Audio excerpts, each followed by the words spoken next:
Twitter is known for having some absolutely deranged people with some of the most awful takes that I have ever seen on the internet, but I guess that's the consequence of having a free speech platform with a bunch of anonymous profiles. But every once in a while, there's an absolute gem, an absolute beauty take that I think that makes its way through the noise, and I think we finally found one today, and it comes from the one, the only, Rednu. Now, if you do not know who Rednu is actually not a Kuro shill, as a lot of people like to throw that terminology around, or a big Hoyoverse glazer, but he's actually a big old fan of Zenless Zone Zero like myself, true connoisseurs of gacha, which I know the vast majority of people watching this video are going to completely disagree with, but I still think Zenless Zone Zero is good.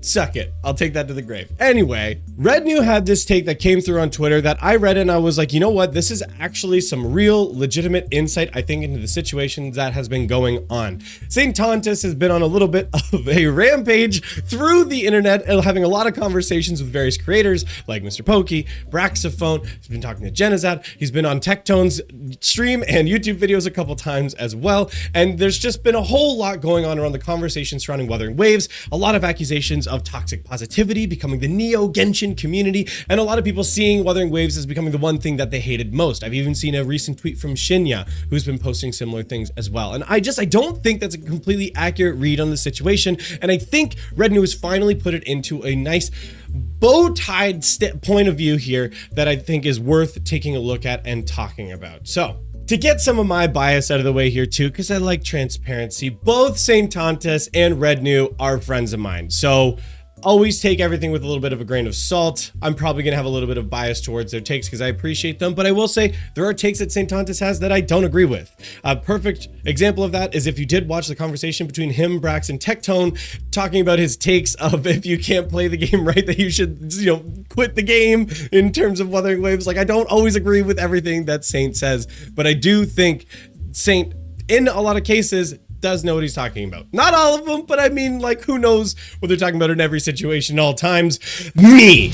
And that's why you're on the right channel here, because I always know what I'm talking about. I always have the right opinion. That's why you should always be watching the channel. So make sure to drop a like and subscribe. It'll be great. So anyway, let's get into looking at Rednu's tweet here. I think Kuro bots want recognition and credit for doing the right things. Wuthering Waves has absolutely been a punching bag since its launch. Its community is dwarfed by the massive giant that is Hoyoverse fandom. So when it gets lumped in and inherits all of the baggage and criticisms that are mainly targeted towards Genshin and HSR or Gacha, but simultaneously receives zero credit from the broader community for the things it does improve on, in that very same context, the community rightfully feels like they're constantly getting shit on and that they have no voice. I think that's totally legitimate. Like, I think especially out the gate, Wuthering Waves has been an absolute punching bag from the community, the greater gacha community from the start. I don't think you can really disagree with that. From the early days of it being launched, everybody was constantly painting it as a Genshin clone. Like, it was just absolutely ripping off Genshin. And then, obviously people were throwing accusations back of, well, Genshin was just ripping off Breath of the Wild. And there's been a lot of things being thrown around there. And let's be real, the launch of Wuthering Waves, though, was rough. It was plagued by bugs. A lot of platforms were having issues. A lot of players weren't even able to play for the first day or two until they were able to get some optimizations in. And because of the rough launch, because of some of the clear inspiration there from the other game, it was really getting crapped on a ton. And a lot of people were saying that it wasn't even worth playing because they didn't want to just play Genshin again. So I think really from out the gate, it was getting a lot of crap from the greater community, but it was from a lot of, people who are loyal from PGR, people who appreciated Kuro as a developer, people really standing up for the game for it to be, given a good opportunity to stand on its own 2 feet. So I think that's like totally fair. And so a lot of the things that are being targeted towards gacha games in general, and a lot of the criticisms that people have been having as of late, are gripes about gacha games themselves. I think Ryuku Sensei's video is a perfect example of that. If you haven't seen Ryuku Sensei's video, he did a whole video ripping on HSR and then did a follow-up one ripping into Wuthering Waves and all of its many flaws. But the vast majority of the points that he brings up in his Wuthering Waves video kind of are just issues with gacha games in general. And yet it's all being angled like this is a Wuthering Waves specific issue. And that happens often, I feel like, where a lot of the issues are being framed in a way like it's only Wuthering Waves' problem, but a lot of these games have these problems. And then in the same time, like he said there, not getting the credit. for the cool things that it is doing and is iterating on, or a lot of people being very dismissive of the things that it is iterating on. Let me also get something else out of the way here. I'm going to say this for the people in the middle because I guarantee you, if somebody's here is already going to think I'm a Hoyo shill. No, hold on.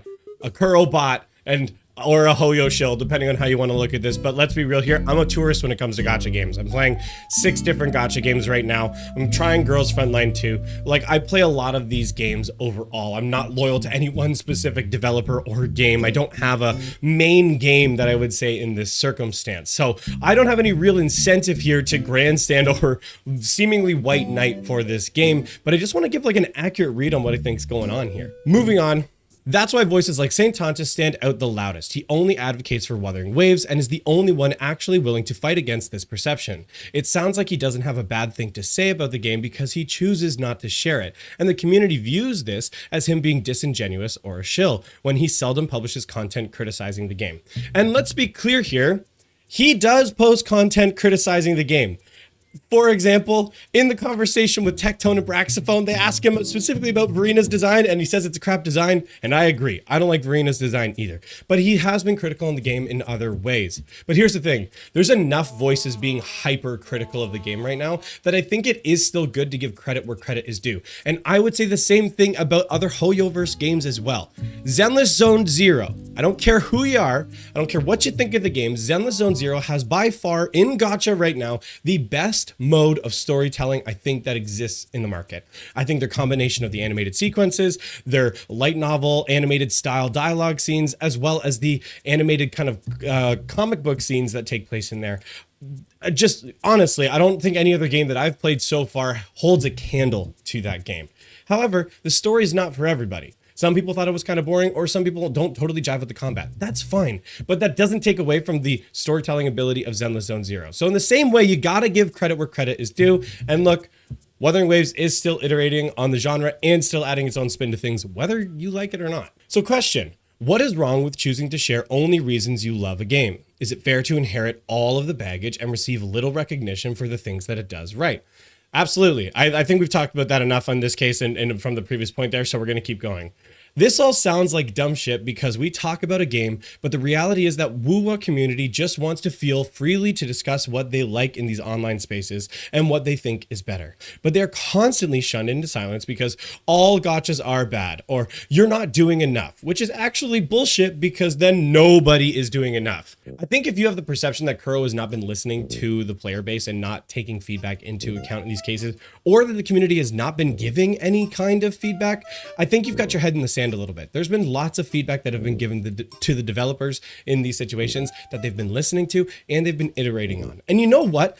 Again, credit where credit is due. This isn't me pandering here, but I think, again, we just need to be able to have honest, open conversation here. Hoyoverse, I don't even think you can fully paint as a developer anymore that they don't listen. And I say that because Hoyoverse is so big and they've got so many development teams across their games at this point, I don't think you can make a blanket statement. For example, Zenless Zone Zero has been completely revamping the early game and a lot of its systems, the TV system that exists in the game as well.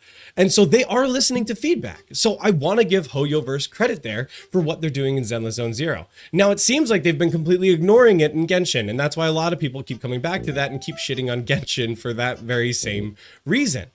But I think we need to be able to differentiate these things and just be honest and transparent when we're talking about it. Players should always be able to feel like they're allowed to like something. And I think it gets extremely frustrating when you talk about a game that you're excited about, that you enjoy, and then you're like, oh man, I really like this fight. I really like doing the hologram tower. I really like fighting this boss. And I just really enjoyed being able to do that. And then somebody walks in and goes, yeah, but the one time they messed up the translation on that sword, and so like it's stupid.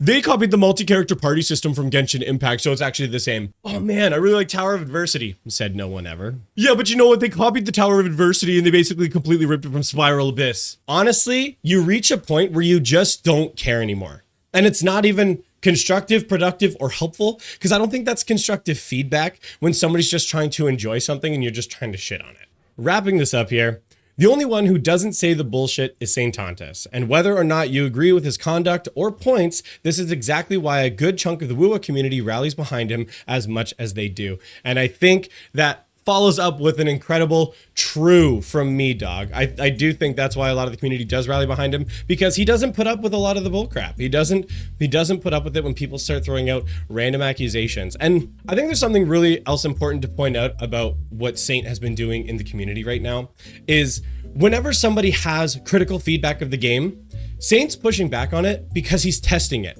Or he wants to make sure that it's a really good reason or a good justification for why somebody's giving that feedback. Because here's the thing, as somebody who's worked in tech, who takes feedback from people and has looked through it before, not all feedback is good feedback. Actually, to be clear, the vast majority of feedback is dog shit. So you do need to test the feedback that's coming through. And so if somebody is coming in with an uneducated take and a piece of feedback, you need to test it and see if that actually holds any water for the reasons that they're saying. Now, you also in the same breath can't be completely dismissive, because if you get too dismissive of the feedback because it might not be articulated in the best way, that doesn't necessarily mean they haven't touched on something that's true. So you always still need to investigate the player experience and find out what's going on there. But a lot of us in the community who've been hating on Wuthering Waves likes to say that, well, you're just having toxic positivity because you're not saying anything's wrong. And that's not the same thing as testing feedback for legitimacy. But at the same time, where there's smoke, there's fire. Does that make sense? Let's balance it out and make sure we're able to point out the flaws and look into things more honestly. Well, also, let's not lie to ourselves and say every piece of feedback or criticism that comes through is legitimate, because a lot of it's dog shit. But that's my take on the situation. Let me know what you guys think down below. I think, honestly, a lot of this is being overblown. And as a tourist in myself who's got really no true camp in this case, as somebody who likes Kuro games and Hoyoverse games, I just think we all need to be able to, one, like the things that we want to like, and two, be able to have like honest conversation about it without just completely dismissing somebody as a Kuro bot or a Hoyo shell. But that's going to be it for me. Let me know what you think in the comments down below. I'm looking forward to hearing about it, because look, this is a discussion at the end of the way and we're just opening up. So I want to hear more feedback from you guys. Thank you so much for watching. We'll see you next time.